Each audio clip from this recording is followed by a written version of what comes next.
नमस्कार, मैं कल्पना सक्सेना शिक्षा मनोविज्ञान की क्लास में आपका स्वागत करती हूँ।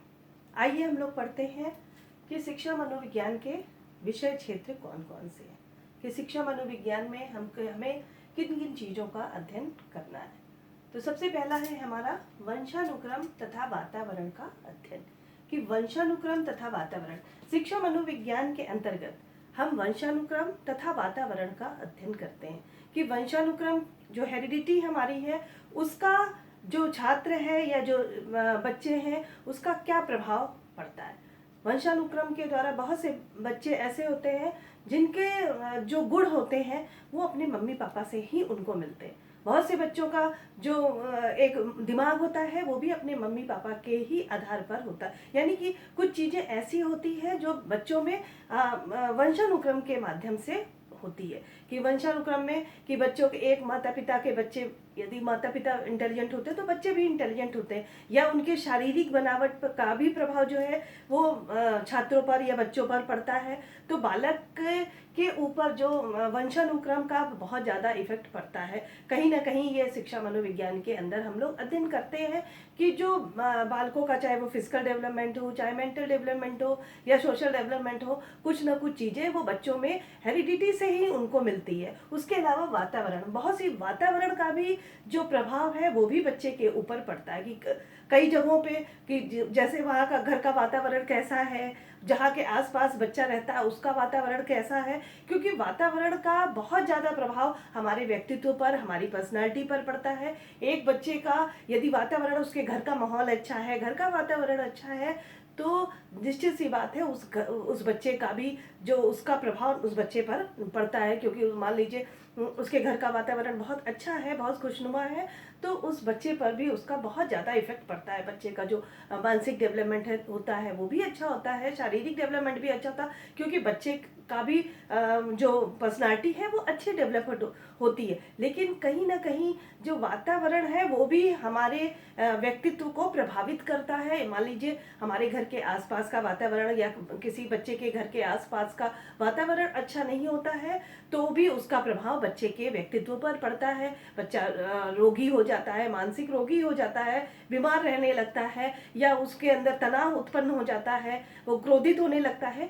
बहुत सी ऐसी चीज़ें हैं जो वातावरण का बहुत ज़्यादा प्रभाव हमारे एक बच्चे के ऊपर पड़ता है। तो शिक्षा मनोविज्ञान का एक विषय क्षेत्र ये भी है कि वंशानुक्रम और वातावरण का अध्ययन करना, कि वंशानुक्रम का हमारे एक छात्र पर या एक बच्चे पर क्या, एक बालक के विकास पर क्या प्रभाव पड़ता है, उसके वातावरण का उस बालक के विकास पर क्या प्रभाव पड़ता है, इसका अध्ययन हम जो ये शिक्षा मनोविज्ञान है इसके अंतर्गत हम करते हैं। दूसरा है हमारा विकास की अवस्थाओं का अध्ययन। शिक्षा मनोविज्ञान के अंतर्गत हम बालक की जो विभिन्न अवस्थाएं हैं, जो विकास की विभिन्न अवस्थाएं हैं, जैसे शैशवावस्था, बाल्यावस्था, किशोरावस्था, युवावस्था, प्रौढ़ावस्था, जो भी बालक की विभिन्न अवस्थाएं हैं उसमें उसका डेवलपमेंट किस प्रकार से होता है, कि एक बालक का शैशवावस्था में उस बच्चे का शारीरिक विकास कैसे होता है, मानसिक विकास कैसे होता है, सामाजिक विकास कैसे होता है, ये हम पढ़ते हैं शिक्षा मनोविज्ञान के अंतर्गत। उसके अलावा बाल्यावस्था में एक बच्चे का शारीरिक विकास, मानसिक विकास, सामाजिक विकास किस प्रकार से होता है, किशोरावस्था में बालक का जो विकास है वो किस प्रकार से होता है। तो ये चीज़ें जो विकास की अवस्थाएं हैं विभिन्न, वो अलग अलग जो अवस्थाएं हैं उसका हम अध्ययन जो है वो शिक्षा मनोविज्ञान में करते हैं, कि एक बच्चे का डेवलपमेंट किस प्रकार से, किन किन अवस्थाओं में कैसे कैसे होता है। उसके बाद हमारा है व्यक्तिगत विभिन्नता का अध्ययन। व्यक्तिगत विभिन्नता का अध्ययन यानी कि एक बच्चा दूसरे व्यक्ति से भिन्न है। कोई भी दो व्यक्ति हैं वो बिल्कुल एक जैसे नहीं होते। उनके रंग रूप में यदि अंतर होगा तो अगर वो रंग रूप में अंतर होगा, उसके अलावा उनके दिमाग में अंतर होगा, उनकी बुद्धि में अंतर होगा, उनकी सोच में अंतर होगा, किसी न किसी से एक व्यक्ति दूसरे व्यक्ति से भिन्न होगा। अगर मान लीजिए कोई जुड़वा बच्चा भी है, रंग रूप में एक जैसे होंगे, शक्ल में एक जैसे लगते होंगे, परंतु कहीं ना कहीं चाहे उनकी बुद्धि में, उनकी रुचि में, उनकी योग्यता में, कहीं ना कहीं कुछ ना कुछ उनके व्यवहार में कुछ ना कुछ भिन्नता अवश्य होगी। तो ये जो व्यक्तिगत विभिन्नताओं का अध्ययन हम शिक्षा मनोविज्ञान के अंतर्गत करते हैं कि एक बालक के अंतर्गत जो बहुत सारे बालक हैं उनके अंदर किस प्रकार से भिन्नताएं होती हैं, उनकी रुचि में क्या भिन्नता होती है, उनकी योग्यता में क्या भिन्नता होती है, ये सभी जो व्यक्तिगत विभिन्नताओं का अध्ययन हम हमारे शिक्षा मनोविज्ञान का ही एक विषय क्षेत्र है। उसके अलावा हमारा अगला है व्यक्तित्व का अध्ययन। व्यक्तित्व क्या है? पर्सनालिटी, जिसको हम इंग्लिश में कहते हैं। और व्यक्तित्व ज़्यादातर हम अगर साधारण रूप में देखें तो साधारण बोलचाल की भाषा में यदि हम व्यक्तित्व को समझें तो व्यक्तित्व आदमी की बाहरी वेशभूषा है कि किस, अगर व्यक्ति कोई हमारे सामने कोई अच्छे व्यक्तित्व, देखने में कोई व्यक्ति अगर आकर्षक लगता है, कोई अच्छा लगता है, तो हम उसकी पर्सनालिटी को अच्छा मानते हैं कि हम कहते हैं कि वो उसका जो व्यक्तित्व है वो बहुत अच्छा है। परंतु हम कल मतलब बहुत सारे मनोवैज्ञानिकों ने व्यक्तित्व को इस रूप में नहीं मापा है।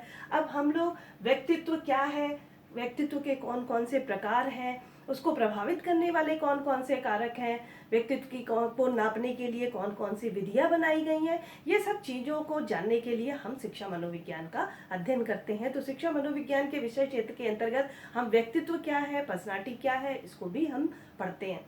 अगला है हमारा विशिष्ट बालकों का अध्ययन। शिक्षा मनोविज्ञान के द्वारा हम ये जानते हैं कि जो विशिष्ट बालक हैं, जो सामान्य से अलग हट करके जो बालक होते हैं वो विशिष्ट बालक कहलाते हैं। अब विशिष्ट बालक के भी कई प्रकार हैं, जैसे कि प्रतिभाशाली बालक, मंदबुद्धि बालक, उसके अलावा हो गए पिछड़े बालक, समस्यात्मक बालक, विकलांग बालक।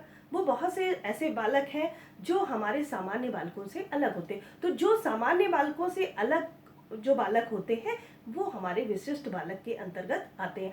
तो वो प्रतिभाशाली बालक कैसे होते हैं, उनकी शिक्षा किस प्रकार की होनी चाहिए, जो पिछड़े हुए बालक हैं उनके क्या कारण है पिछड़ने के, उनकी शिक्षा किस प्रकार की होनी चाहिए, मंदबुद्धि बालक है उनकी बुद्धि लब्धि कितनी है, उसकी बुद्धि के पीछे मंद होने का क्या कारण है, उसकी समस्या को कैसे दूर किया जा सकता। इन सभी चीज़ों का जो विशिष्ट बालक है उन चीज़ों का अध्ययन हम शिक्षा मनोविज्ञान के अंतर्गत करते हैं। अगला हमारा जो शिक्षा मनोविज्ञान का विषय क्षेत्र है वो अधिगम प्रक्रिया का अध्ययन। अधिगम प्रक्रिया यानी कि जो सीखने का जो प्रोसेस है, सीखने का जो तरीका है कि किस तरह से व्यक्ति सीखता है। सीखना सभी लोग जानते हैं कि सीखना जो है एक स्वाभाविक प्रक्रिया जो जन्म से लेकर वृद्धावस्था तक चलती है। व्यक्ति कुछ न कुछ जन्म से लेकर वृद्धावस्था तक सीखता है, चाहे वो किसी भी क्षेत्र में, हम घर में रहते हैं तो भी हम कुछ न कुछ सीखते हैं, हम कहीं बाहर जाते हैं तो भी हम दूसरों से कुछ न कुछ सीखते हैं। यानी कि जो ये सीखने की प्रक्रिया है ये निरंतर चलती रहती है और एक ये स्वाभाविक प्रक्रिया। अब सीखना क्या है, सीखने के नियम कौन कौन से हैं कि मतलब किस तरह से सीखा जाता है, सीखने की को जानने के लिए कौन कौन सी विधियां हैं, सीखने को कौन क्या क्या चीज़ें हैं जो प्रभावित करती हैं, इन सब चीज़ों को सीखने के कौन कौन से सिद्धांत हैं, इन सब चीज़ों का अध्ययन हम शिक्षा मनोविज्ञान के अंतर्गत करते हैं। अगला हमारा है पाठ्यक्रम निर्माण कि किस तरह से एक बच्चे का पाठ्यक्रम निर्माण किया जाए, उसका निर्धारित उसको किया जाए कि क्योंकि पाठ्यक्रम जो है वो एक बच्चे के लिए बहुत महत्वपूर्ण हिस्सा है।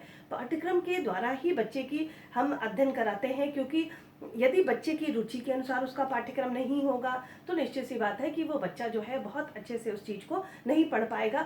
तो पाठ्यक्रम का निर्माण हम लोग जो करते हैं वो एक शिक्षा मनोविज्ञान के द्वारा करते हैं कि बालक की उसमें रुचि होनी चाहिए, उसकी योग्यता होनी चाहिए, उसके क्षमता होनी चाहिए कि बच्चा किस चीज़ को कैसे शिक्षा प्राप्त करना चाहता है, किस तरह से वो किस चीज़ को पढ़ना चाहता है, यानी कि उसमें उसकी रुचि है या नहीं है। इन चीज़ों को ध्यान में रखते हुए पाठ्यक्रम का निर्माण करना चाहिए और ये सब चीज हम शिक्षा मनोविज्ञान के विषय क्षेत्र के अंतर्गत ही उसका अध्ययन करते हैं कि कौन से बालक को किस प्रकार के पाठ्यक्रम का निर्माण करना चाहिए। अगला है हमारा विभिन्न शिक्षण विधियों का अध्ययन। विभिन्न शिक्षण विधियों का अध्ययन क्या है कि जो भी एक टीचर या जो एक अध्यापक है वो बच्चे को किस प्रकार से किस शिक्षण विधि के माध्यम से बच्चे को पढ़ा रहा, और इसका भी हम अध्ययन शिक्षा मनोविज्ञान के अंतर्गत करते हैं। क्योंकि व्यक्तिगत विभिन्नता के आधार पर यदि हम देखें तो हर बच्चा दूसरे बच्चे से भिन्न है, तो उसका तरीका भी सीखने का अलग अलग होता है। तो उसे किस शिक्षण विधि के माध्यम से पढ़ाया जाए ये भी बहुत ज़्यादा डिपेंड करता है कि हम कौन सा बच्चा किस शिक्षण विधि के माध्यम से सीख रहा। तो विभिन्न शिक्षण विधियों का अध्ययन करते हम लोग, विभिन्न शिक्षण विधियों का अध्ययन हम लोग शिक्षण मनोविज्ञान के अंतर्गत करते हैं कि उसमें कौन कौन सी शिक्षण विधियां होती हैं और इन शिक्षण विधियों को किसके किसके आधार पर ये पढ़ाया जाता है कि किस बच्चे को किस तरह की शिक्षण विधि की आवश्यकता है, उनको ध्यान में रखकर शिक्षण विधियों का प्रयोग किया जाता है। अगला है हमारा मानसिक स्वास्थ्य का अध्ययन। मानसिक स्वास्थ्य का अध्ययन, मानसिक स्वास्थ्य क्या है? यानी कि जो व्यक्ति, जैसे मानसिक रोगी, जिसका मन से, जो व्यक्ति जिसका मन से वो स्वस्थ नहीं है, तो ये मानसिक स्वास्थ्य होता है कि व्यक्ति जो है वो पूर्ण रूप से स्वस्थ नहीं है। मानसिक स्वास्थ्य को बहुत सी चीजें हैं, बहुत से कारक हैं जो प्रभावित करते हैं। एक अध्यापक का मानसिक रूप से स्वस्थ होना भी बहुत ज़्यादा जरूरी है और एक छात्र का भी मानसिक रूप से स्वस्थ होना बहुत जरूरी है। यदि हमारा मानसिक स्वास्थ्य अच्छा नहीं रहेगा तो हमारी निश्चित सी बात है कि हमारी जो शिक्षण की जो प्रोसेस है वो प्रभावित होगा। तो कहीं ना कहीं यदि एक अध्यापक बच्चों को पढ़ा रहा है तो उसका भी मानसिक स्वास्थ्य होना बहुत जरूरी है। यदि वो मानसिक रूप से स्वस्थ नहीं है तो वो कहीं ना कहीं अगर कुंठित है तो वो बच्चों पर अपनी फ्रस्ट्रेशन निकालता है। और छात्रों का भी मानसिक स्वास्थ्य बहुत अच्छा होना चाहिए, तभी उसकी जो शिक्षा है वो ठीक ढंग से कार्य करेगी। तो जो भी मानसिक स्वास्थ्य है, एक अध्यापक का मानसिक स्वास्थ्य कैसा होना चाहिए, क्या कारण है कि जो मानसिक स्वास्थ्य उसका प्रभावित होता है और कौन कौन सी ऐसी समस्याएं हैं जो इसके मानसिक स्वास्थ्य को, जो फैक्टर्स प्रभावित कर रहे हैं, उनको दूर कर सके। उसके अलावा है निर्देशन एवं परामर्श। निर्देशन यानी कि गाइडेंस और काउंसलिंग। निर्देशन क्या है कि सही मार्गदर्शन करना, कि बच्चे को शिक्षा के द्वारा सही मार्गदर्शन करना। कि बहुत से बच्चे होते हैं, उन्हें खुद नहीं समझ में आता कि हम कौन से पाठ्यक्रम का चुनाव करें, क्या चीज बनना वो कुछ और चाहते हैं और विषयों को कुछ और गलत तरीके से चयन कर लेते हैं, यानी कि उन्हें सही गाइडेंस नहीं मिल पाता। तो ये निर्देशन जरूरी है एक बच्चे को सही दिशा करने के लिए। तो एक अध्यापक को भी आवश्यक है कि बच्चे को सही गाइडेंस दे, निर्देशन दे, उसको सही दिशा निर्धारित करे, कि बच्चे का मार्गदर्शन करे कि आपके लिए ये चीज सही है, आपकी रुचि के अनुसार आप अपने विषयों का चयन करें, तभी आप सही ढंग से उस कार्य को कर सकते हैं। उसके अलावा परामर्श, निर्देशन के साथ ही उसकी जो अपनी समस्याएं हैं उसका समाधान किया जाए। तो निर्देशन एवं परामर्श जो है हमारे शिक्षा मनोविज्ञान का एक अभिन्न अंग है।